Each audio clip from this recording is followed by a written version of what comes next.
Ya estamos aquí en nuestro primer bloque de entrevistas con un invitado especial. La verdad es que estamos de manteles largos. Es un muy buen amigo, alguien que pues, nos conoce desde nuestra etapa formativa. Él es el doctor Hiram Osiris González. Él es cirujano plástico y reconstructivo. Hola, Hiram, ¿cómo estás? Hola, ¿cómo estás? Un saludarte. Julio, encantados de tenerte aquí. Bueno, Hiram, pues queremos que nos hables un poquito de este importante e interesante tema sobre las tendencias que tenemos hoy en día para formar un cuerpo ideal. Y dinos, por favor, ¿cómo ha cambiado en estas últimas décadas esa perspectiva sobre el cuerpo ideal en las mujeres? Bueno, hablar del cuerpo de una mujer, los estándares ideales o los cánones de belleza no han cambiado tanto. Si bien es cierto, cuando nosotros hablábamos de un canon de belleza, hablábamos de cuerpos ectomorfos o mesomorfos, que era un cuerpo aceptable, que tenía unas medidas aceptables. Más bien hemos venido a tender a hacer una tendencia en redes sociales de últimos años para acá. Probablemente de 10 años a la fecha, las redes sociales han marcado una pauta en el manejo del cuerpo en el área de la cirugía plástica. Te pongo un ejemplo. Si tú buscas en una revista científica lo que es el BBL o lo que es el Brazilian Buttock Lift, que es el aumento de glúteos con lipotransferencia o con implantes y lipotransferencia, en una revista científica tú pones BBL y te aparecen 14 o 15 artículos.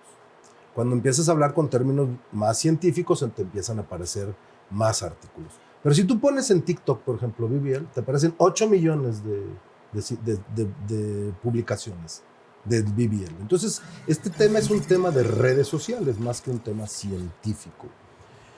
Ha marcado tendencia porque este término surge en Nueva York y, como bien dijo alguien, ni es un Brazilian Buttock Lift, que es un levantamiento de las nalgas, porque ni es levantamiento, ni es brasileño, porque surgió en Nueva York.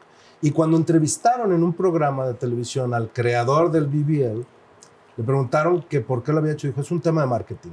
O sea, es un tema para vender. Yo hago unas nalgas grandes y empiezo a vender. Entonces, esto, Hiram, queremos conceptualizarlo claro para que la gente que nos ve en pantalla entendamos que esta tendencia del reloj de arena en un cuerpo obedece más a una moda. Sí, es una moda como ha habido muchas modas. Los hilos rusos, que se pusieron de moda hace 40 años y desaparecieron y volvieron a ponerse de moda. Y siempre la cirugía plástica cíclicamente ha venido siendo una moda.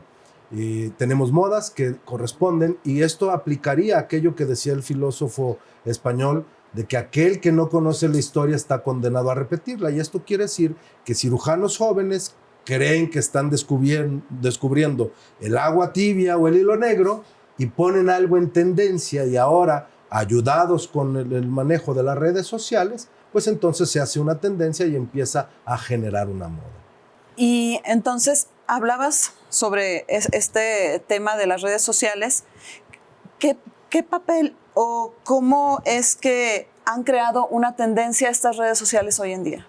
Definitivamente es algo impresionante lo que las redes sociales determinan en el actuar de muchas gentes.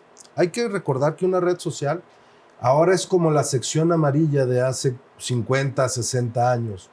Tú buscabas un negocio y acudías a la sección amarilla. Ahora quieres buscar algo y lo tecleas en cualquier red social, en Instagram, en TikTok, y ya te aparecen los mejores tacos de Guadalajara, y te aparecen. ¿Y cuáles son los mejores tacos? El que tiene más followers, el que tiene. Y desafortunadamente esa es la realidad.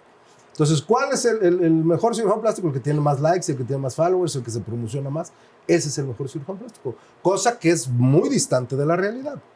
Entonces, sí marcan una tendencia, y marcan tendencia a las influencers. Desafortunadamente acabamos de tener un evento desafortunado de un asesinato en vivo, en una transmisión en vivo, de una persona que estaba moldeada quirúrgicamente y que tenía un cuerpo de reloj de arena. Entonces, sí manifiestan una tendencia a las redes sociales. Ese impacto de manera emocional, de manera psicológica, para quienes no reúnen ese perfil, ¿cómo se refleja? ¿Cómo impacta? Mira, es que creo que debemos de ser muy cautos con esto.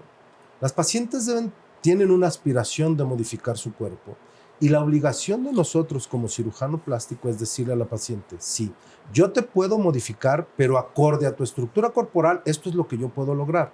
Y pretender hacer circunstancias que no vayan acordes al cuerpo de una mujer, creo que sería someterla a un acto quirúrgico erróneo, en aras de buscar un prototipo de modelo a seguir. Yo creo que hoy en día se ha vuelto como más riesgoso o exigente el querer llegar a tener ese cuerpo ideal.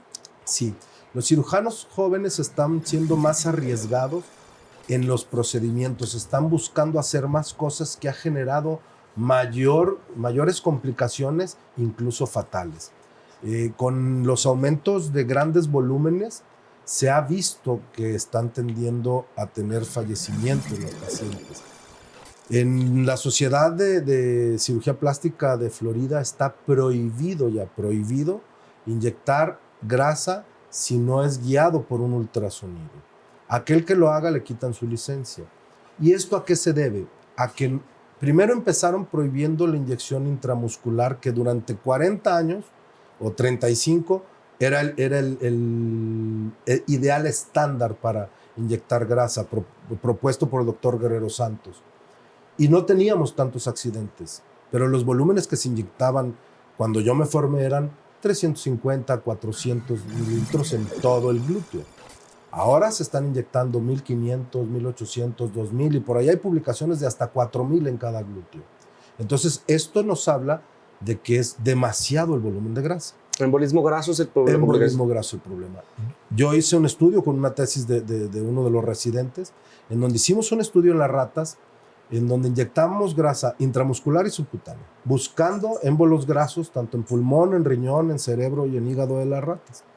Y vimos que a mayor volumen, independientemente del sitio de colocación, fuera intramuscular o fuera subcutáneo, nos dimos cuenta que había más émbolos de grasa en pulmón, en riñón y en cerebro, si se inyectaban más volumen. Entonces, creo que el tema no es el plano donde lo estamos inyectando, el volumen, sino el volumen que estamos inyectando.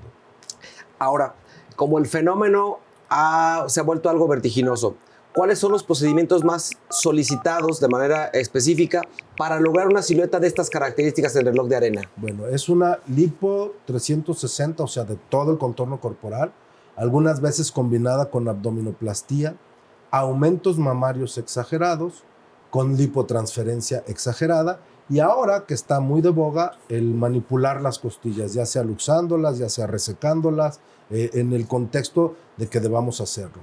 Estamos viendo en la actualidad pacientes que ya regresan con resonancias magnéticas que se sometieron a una luxación costal, en su momento independientemente de la técnica utilizada. Se usa una cinturilla 4 meses que para mantener el resultado de la luxación en su lugar, y luego las pacientes al cabo de 3 o 4 años están regresando porque la costilla volvió a su sitio, ¿no? Entonces hay que valorar qué tanto vale la pena someter a un riesgo a una paciente, un riesgo quirúrgico, para que a los 3 o 4 años tengamos un resultado que se revirtió. No en todas las pacientes. ¿Esta tendencia del reloj de arena llega en qué época exactamente? Yo creo que más o menos hace 10 años es que se empezó a poner de moda, 10, 12 años es cuando empiezan a solicitarlos. Cuando Kim Kardashian empezó con esos glúteos grandes, Nicki Minaj, estamos hablando de hace 10 años más o menos.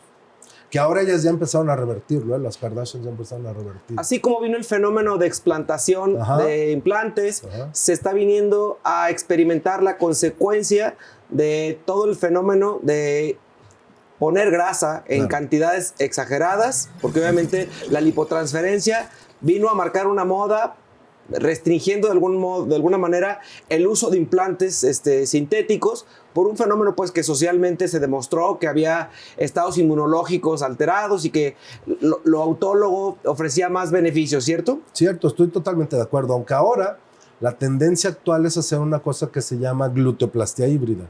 Es colocar nuevamente un implante moderado y completar con grasa en menor cantidad. Creo que ese es hacia donde estamos caminando en la actualidad los cirujanos plásticos. Son temas importantes que yo creo que usted, que nos ve a través de la pantalla, tiene que entender que la responsabilidad de un cirujano plástico es garantizar su seguridad para tener una cirugía exitosa, pero obviamente nunca poniendo en riesgo la seguridad y la vida de un individuo. Vamos a ir a una sección muy importante que es para nosotros. Piensa saludable con Ruth Cerdán. ¿Te quedas con nosotros? Sí, claro. Continuamos en Torre América. Continuamos.